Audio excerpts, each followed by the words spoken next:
about marketing, and there's really a great example I wanted to use.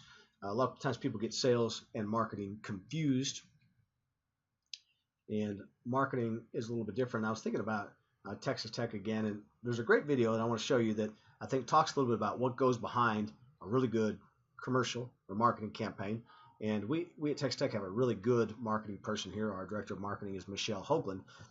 Want to get Michelle in to interview for the class.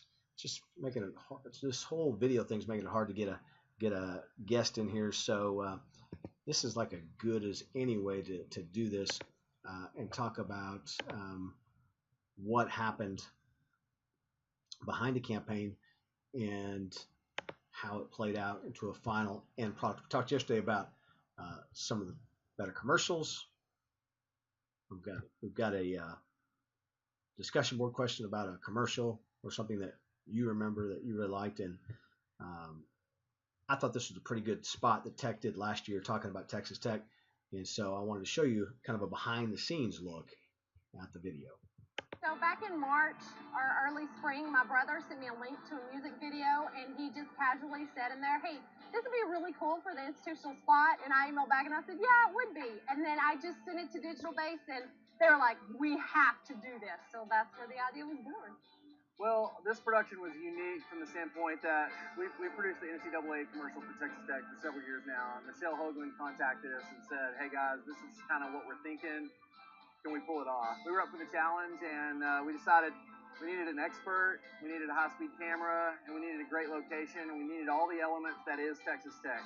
You do a lot of pre-planning on this stuff. You do more pre-production than you probably do actual production time. So all that pre-planning, the mapping out where everybody is going to be, all the coordinating that goes into having the right people in the right spot at the right time, are all kind of a culmination of I think what it takes to pull something like this off. We will play out your scenes depending on what you're doing and work out that timing. But essentially, you will be your own judge of when they say 3, 2, 1, now. Now is we hit record, and we're in 2 seconds, and we're out. If this is Memorial Circle, I'm going to flip it on you. You're kind of by this. You're in this area. Are we blowing something up? It's just a sparkler. Wonderful.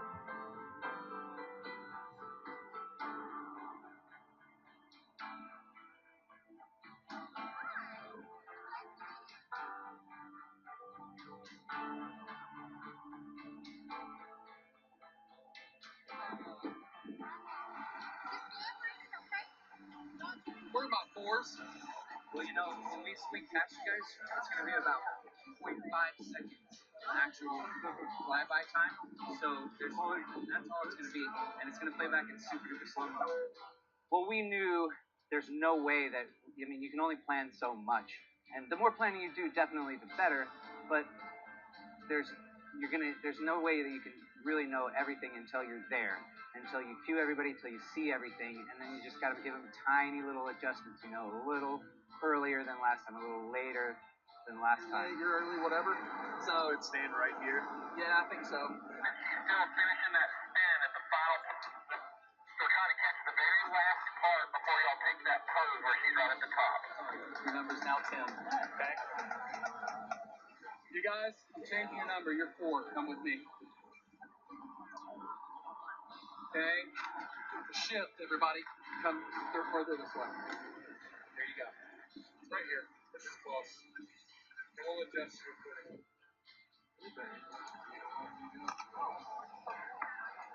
One. Kind of remember your spot. If we take a break, you'll know where you're at. How do you accomplish something when you're trying to capture a moment in 2 seconds? Timing and luck and a lot of prayer, I think. Everybody has their things that they do on a production. Obviously it's like the camera crew has to have the right equipment and lenses and all that in place. As far as the talent wrangling, all those people have to be in place. All the props have to be in place. When you're shutting down streets with the police and being in Memorial Circle, it all takes planning. It doesn't just happen. So planning. This was a different approach than we've ever done in trying to capture a full 30-second commercial in a second and a half, in essence. So it was very tricky, the timing of working with over 30 different people and everybody getting their part nailed to the T to where their moment on camera is right at the peak of their particular action. That was the trickiest part. Number countdown, or you like the beats? No, exactly what you did was great. Yeah, and then I hear the beat too, it all helps. Yeah. You know, tell them to get in the position. Get everybody back to one. We're going to go again in just a minute. I mean, it goes by so fast. I mean, I think we're a little under 1.5 seconds of real time turns into 26 seconds of final playback time with the slow motion. A great group of people that all came out to lend their part, and it was a really great team effort all across the board from everybody. So it was really a great thing to be a part of. All right, so we were about a 30-second shot at our or 7, 8. I like that we raced them. I know. So that should gain us some. I was really nervous when we started. I've been nervous for days, and I could not be happier. I think we have the best institutional spot that we've ever done, and it's beautiful and it's amazing. I can't wait for Red Raiders everywhere to see it. Camera truck, are we gonna go? Yeah, we're go. Let's go. All right, we're go. Here we go.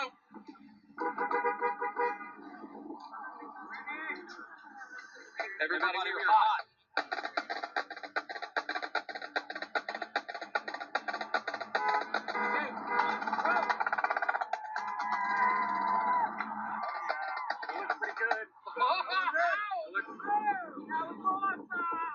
Pretty good. Yeah. But you guys are good. You're real good. Definitely got the high jumper on that one. Hey, Brandon. Yeah. That was an awesome test. That might have been it. It was awesome. We only need one.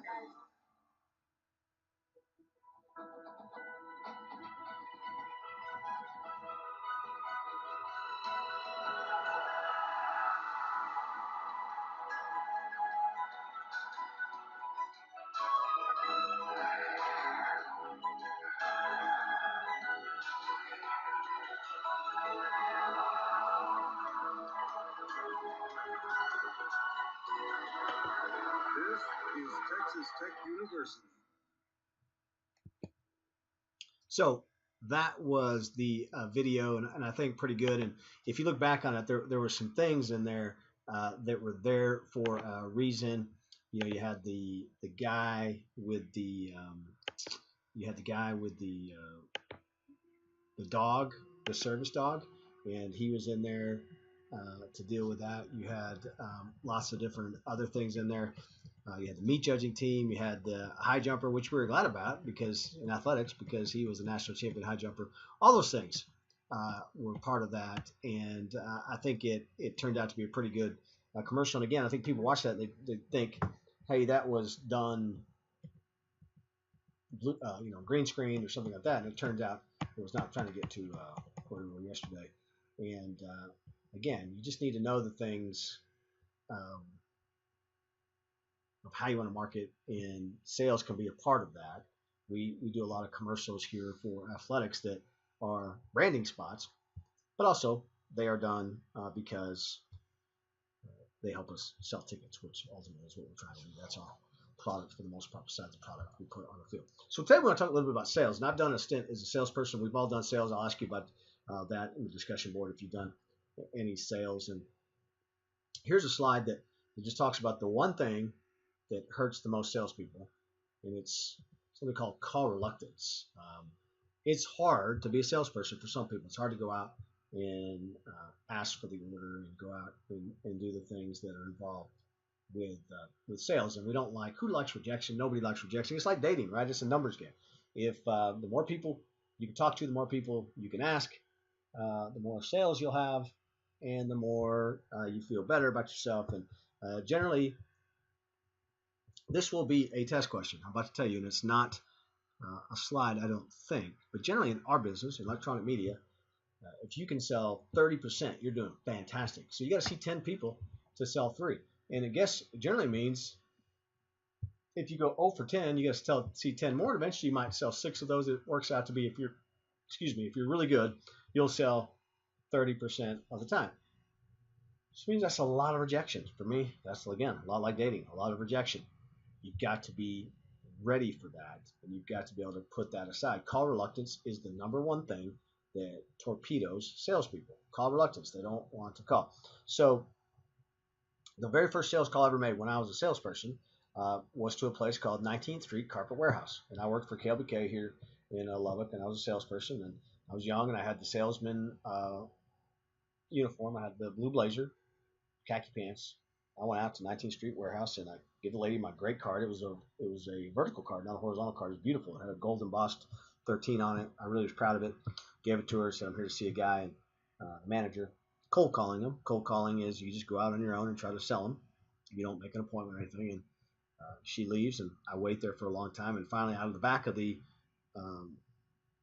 19th Street Carpet Warehouse, because the guy's screaming at me, "Get the F out of here!" Not saying F, using the real world word. "Get the F out of here! Get the F out of here right now!" And I was like, "Okay, I'm trying to get my stuff and get out." And he said, "I told your general manager 2 years ago, I don't ever want to see a person from your effing station again. Get out." So I left, get my car, drive away. How hard do you think it was to make that second call? That's your very first sales call ever. I'll never forget it. It added a little angst, added a little call reluctance. I just had to buckle up, go to the next one, and try to sell the next place. And so that's part of the situation. So we talked about sales versus marketing, and if you're having a sales-oriented approach, you understand the needs of your clients, and you go out and you sell based on that. In management, there's generally a general sales manager, especially in television stations. There's somebody that oversees all of the sales department.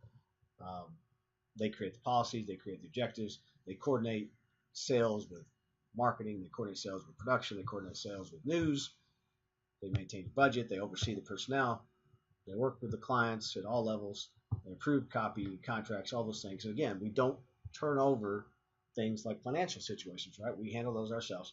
So we approve the contracts, and then we work with about collecting and doing everything else. So that's what a GSM does. So again, a lot of different roles for the general sales manager. Again, all these slides will be in your folder before the next test. But local advertising is an important part of total revenues for electronic media. And right here we're talking about the three kind of old standbys: radio, TV, and cable. Radio at 78% of your total revenue. Television, it averages about 33%. It depends. Like if you're a Fox station here in Lubbock, more of your revenue is going to come from local advertising. And then cable, again, because there's so much national advertising and other things on cable, you get a lot of compensation from the cable networks that you're a part of. So for cable, it's a little bit less. Probably the number's up to maybe 25% now of your total revenue comes from local advertising. So there's a need to have local advertising people, and generally you have a staff, a local sales staff. They office there, and they go out and they sell, and they're responsible for generating new business. And you call the salespeople an AE, an account executive. Great fancy title. You can get a job in sales. Go tell your parents, I'm an AE for a TV station. It's a salesperson. This has been a theme throughout our semester: the size of local staff, varies according to market size. And AEs generally draw higher salaries because they receive commissions. They eat what they kill. So if you don't sell, you're not getting paid, and you don't get paid as much. But if you're a good salesperson, you draw a commission as a percentage of your sales. And for a lot of times in our business, if you get new business, you get about probably 20% of the advertising sales on that. If you have existing business, you might get 10 to 15%. If you have something called agency business, comes from an advertising agency, you get a percentage of that. So there's different ways that an AE can get a salary. And part of what they do, though, they prepare and they present presentations, provide service to the clients, going by and making sure everything's okay, assist in writing the copy, making sure the copy is presenting the message that the client wants. So an AE has lots of different roles that they have to do. And for a lot of people, if you can sell and you get a job and you can be successful as a salesperson, you will always work because you can always find a job. People are always looking for salespeople. And again, if you have a business, a lot of times the salespeople are the easiest people to judge because if they're not selling, you know it and they know it. They don't have to pay you as much. There is a lot of rejection. I told you.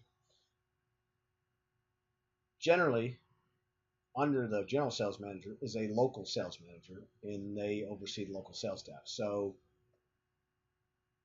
local sales manager, an LSM, gets paid pretty well because the LSM gets an override, basically a commission on excuse me, everybody's sales. So depending on where you work, it might be a monthly goal or a quarterly goal, but the LSM gets paid based on that. And just like we talked about the GSM, the LSM works a lot with local sales activities, supervises day-to-day supervision of the local AEs, establishes, hey, John, we're expecting you to sell $50,000 this month. That's your quota and projections, where you are right now, where you project for the year, and then evaluates the overall sales unit. So the local sales manager reports to the general sales manager.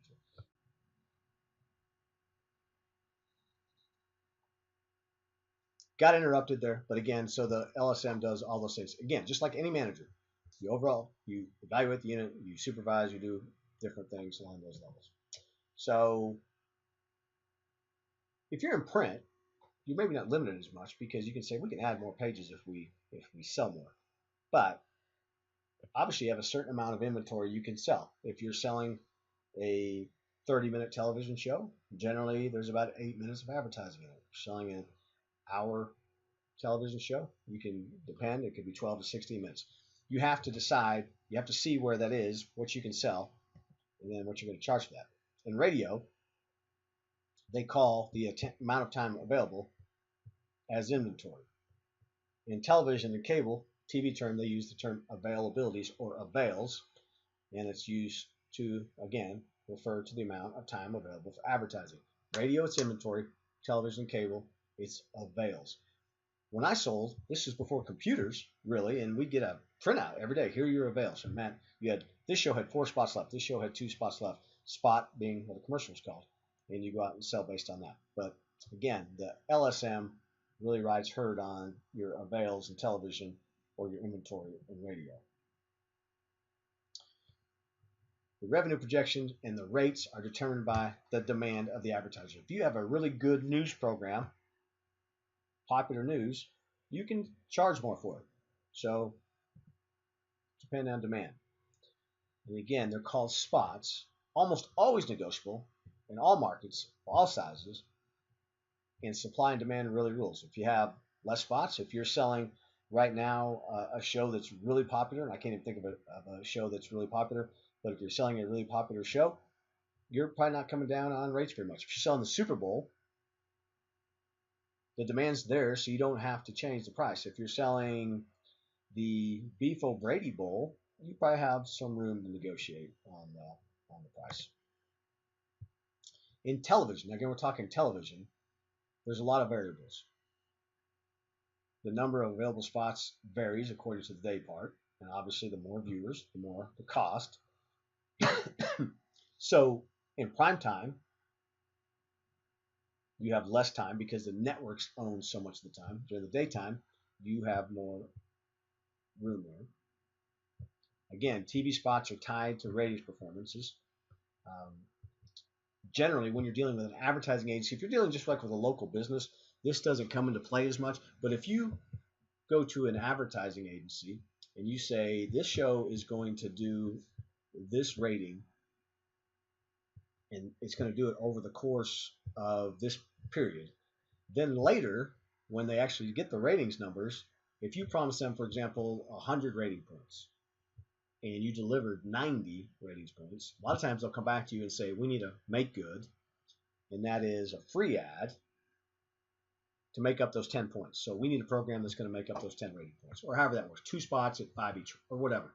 It's called a make good. You're making good the fact that you sold them something maybe that didn't deliver what you told them. Also, sometimes if you sell them something and something happens like a news event or something that you didn't expect, or hey, the computer freezes up and your spot doesn't go. I'll still watch I haven't been in television sales in years, but I'll be watching television and something will go wrong and my wife will know, make good, because they get a free ad because something screwed up. And we talked about barter when we talk about programs, that some programs come with inventory already in there. And so barter, if you buy a show that has some barter spots, obviously it limits the number of ads you yourself can sell in there. Now cable works in a different way. They have 3 different ways. So Suddenlink here in Lubbock operates this way. They employ a local marketing staff. They've got a group of 7, 8 salespeople that go out and try to sell cable. And they say, hey, you want to be on ESPN? Well, ESPN is going to give us some local time. Here's what we do. So that's one way. You can employ a local staff. You can also outsource it. So you can outsource the sales to a company that specializes in marketing. So you hire a company in a different city, or sometimes if you're in a bigger city, it could be in your city, and you say, hey, sell our stuff. And that company sells, and they get a percentage of the sales for doing that work for you. Sorry about that.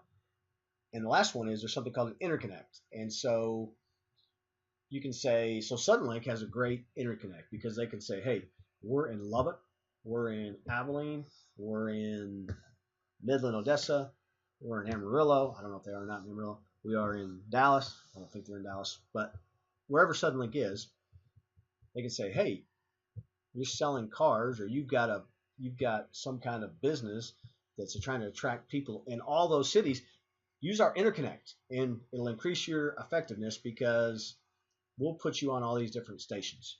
And it's all on one contract. So you don't have to deal with 4 or 3 or 5 or whatever number of salespeople. You deal with one salesperson, and you are able to do a one-stop shop. It's called an interconnect. So, hey, I'd love to be able to, if you have a West Texas car dealership, you can say, yeah, I want to be in Lubbock, Midland, Odessa, and San Angelo. So I'm going to do an interconnect with those stations. Also, there's national advertising. I talked about this way earlier when we talked about market sizes. Sometimes a company will say, I'm going to buy the top 100 markets. And you get some national money that way. So there's spot advertising, which is that's what I just talked about. A big national firm will say, I'm going to buy the top 150 markets, and they have a rep that buys a spot. It's called a national spot because it's not something done locally; it's done on a national level, and they place it there in your show. Then you have network advertising, and whenever the network airs, so from 7 to 10 or 7 to 9 if it's Fox, you'll see the commercials in there. And generally, a local station gets time at the beginning of a show, in the end of the show, and if it's a 1-hour show, in the middle of the show as well, you'll get some advertising time in there. So you'll see a lot of network advertising, and then you'll see spot of local. You'll see little slivers of local advertising. But network advertising provides obviously a lot of revenue to the not to the national networks, but also the local channels get some revenue from that as well. Generally, at a station, you have a national sales rep. Sometimes sometimes the regional sales manager or the general sales manager will deal with what's called a rep. It's a national rep firm. So every station, every Lubbock station, the Fox station, the KLBK and the KMAX station and the KCBD station have a national rep. And that national rep goes out and works for them. And they're acting as an extension of the local sales force, and they sell your station. So they go, hey, Johnson & Johnson, you want to buy? And Johnson & Johnson just doesn't call somebody in Lubbock. They call the national rep who handles them, and they deal with that. So usually a firm, there's a company called Blair that does it. They'll represent only one station because obviously you don't want them kind of playing one against the other. So they represent one station in the market. There's also something called co-op advertising, and that's available in a lot of different areas. Co-op, the manufacturers share in the advertising cost with the local retailers. So the money available for co-op depends on the amount of accruals. So every time car dealers are great at this, they have a lot of co-op advertising. For every unit they sell, they accrue some dollars, and it's called an accrual. that they can use that, for example, if you sell Fords, Ford will say, I'll give you $5,000 a month for advertising. You see this a lot. Jewelry stores. The jewelry stores will do some advertising, and they'll get like Rolex co-op money. Wrangler does a lot of co-op advertising. Big appliance places, they have co-op advertising. So Best Buy, my local Best Buy, that's not a good example. Radiolab is a local store here, and they might advertise Sony or something along those lines, and they've got some Sony co-op dollars. Some terminology that we would use and is fairly common in the market: gross impressions, the total media number of people reached by each commercial in a campaign. Gross rating points, the sum of all rating points generated in a schedule. So if you were in 10 shows that each had a rating of 7, your gross rating points would be 70. Now, if you sold a GRP or gross rating point for a schedule to be 100, you still owe them 30 on a make good. A reach is how many different people are exposed to at least one commercial. You'll see that a lot. That are you going for reach? Are you going for frequency? And frequency is used with reach to number of times the average person or household is exposed to the same ad. And you hear lots of different stories about how many times you should hear an ad or see an ad to make it effective. And that's the frequency. Number of people reached is reach. Number of times they heard it or saw it is frequency. Then you have cost per thousand, which is basically, what's this going to cost me to reach 1,000 people?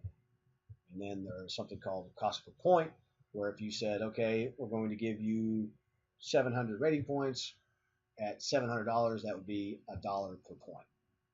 So all those things are worked out in sales. There's also something called promotions, and the promotions work inside a television station, but they're just trying to get more audience. They don't care about sales. They hope sales goes good, because the sales goes, the rest of the station goes, but they're trying to get more people to watch it. And the total marketing effort to succeed, a company or station needs a great promotional campaign and strategies. Again, this is the same for every business, but it's really the same for us here at Texas Tech, because we do a lot of promotions that we aren't really trying to sell anything. We're just trying to promote our overall product. There you go. There's that old standby. The size and budget devoted to the promotions department varies according to the market size. And generally, a station allocates 3 to 5% of total revenue they're going to use back to promotions. So if you do $100,000 a year in revenue, that's not very good, but it's easy for the math. You would do $3,000 to $5,000 for promotions. More, obviously, as the number gets higher. Have a promotions manager that supervises the activities of the department, and these are all the same as we've seen almost everywhere else. Generally coordinates the website. I'm not sure website should be 2 words like that. Handles promotional events, and TV and radio do a lot of promotional events. Graphics do a lot of the materials that you put together. Sometimes sales will come to promotions and say, can you put together a presentation for me? And that's the job of the promotions department. It's the form of promotions manager. And so the different things that they can do: on-air promotion, so that's basically promoting the station or stations on the air. You watch ESPN does great on-air promotions. Website, key for any business. Publicity, and they'll do different contests or different stunts to try to get people to watch or listen or go to your website. A lot of times they'll do advertising. A lot of times radio will advertise on television, or television will advertise on radio, etc. Sometimes the station will do a sales promotion. One really great thing, and great in the fact that it works, that a sales promotion they do in television, is they'll bring a firm in that says, we'll write you a jingle. No cost to you at all. So you'll come in, they'll talk to you about your business, and then you'll come back and they'll play the jingle for you. You love the jingle. It's a great jingle. You have to have it. And they say, okay, if you do X amount of dollars with the station this year, you own the jingle. That's a sales promotion. And then they always try to get involved. You'll see banks media and everything, getting involved in the community, doing a lot with civic groups, nonprofit organizations. So that is it for promotions, sales, and marketing. Tomorrow we'll look at some of those ESPN on-air promos. I think they're pretty good. We'll talk a little bit more about sales. We'll talk about sales lists. We'll talk about your potential role as a salesperson also. And again, great way to make a living if you can do that. Make sure you answer something on the message board, and we will talk to you tomorrow.